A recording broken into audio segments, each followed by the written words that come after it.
Mga kabady, good morning. Once again, welcome back sa aking maliit na YouTube channel. Nandito pala tayo sa project na ating ginagawa dito sa Manila. Sa ngayon, ito na yung update ng project. Bali na sa finishing stage na tayo mga kabady. Ayaw nyo si Kuya Robert. Ito, ang ginagawa natin dito is plumbing and electrical works. Maya maya sisilipin natin yung loob mga kabady. Yan. So, ito yung project natin ngayon.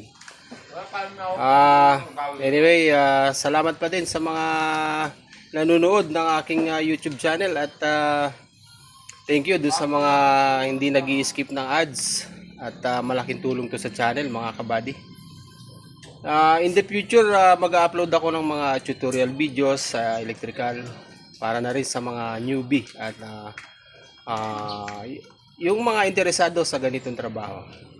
Okay, thank you very much again mga kabady.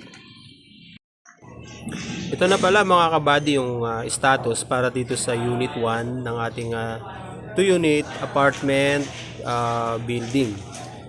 Naka-ready na yung ating mga metal paring dito para sa kakabitan. O dyan ikakabit yung ating PVC ceiling panels. Naka-install na rin yung ating panel board, yung wiring ng ating mga circuits para sa ating circuit breakers.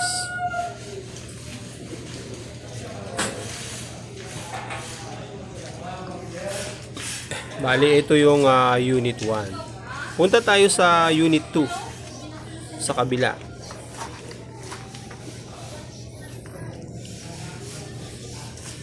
So, itong sa cantilever, so wala pa tayong ceiling dito.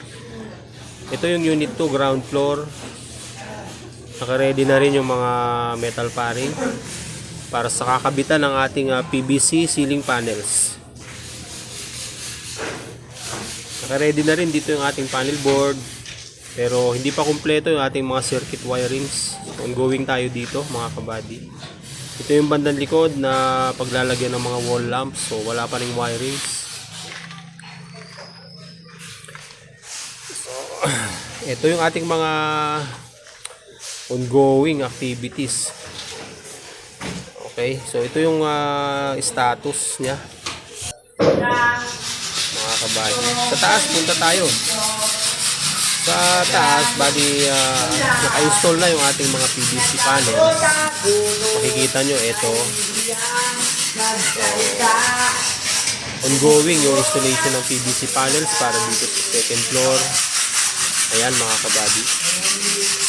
So, naka-ready na para lagyan natin ito ng mga lighting fixtures. Pero sa ngayon, ongoing pa rin.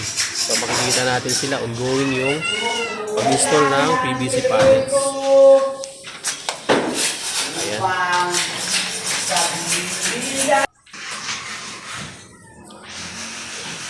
So, dito sa kabila, ayan, naka-install na yung ating wiring installations. Okay. So, ready ng takpan. So, pwede na rin itong takpan ng mga PVC panels. Yan ang activities sa project natin. Siguro sa mga next week, halos matapos na yung ating wiring works. Susunod naman yung paglalagay ng mga wiring devices mga kabady.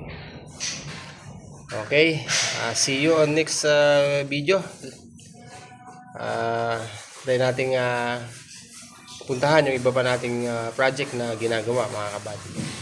Thank you very much. Ingat tayo lahat.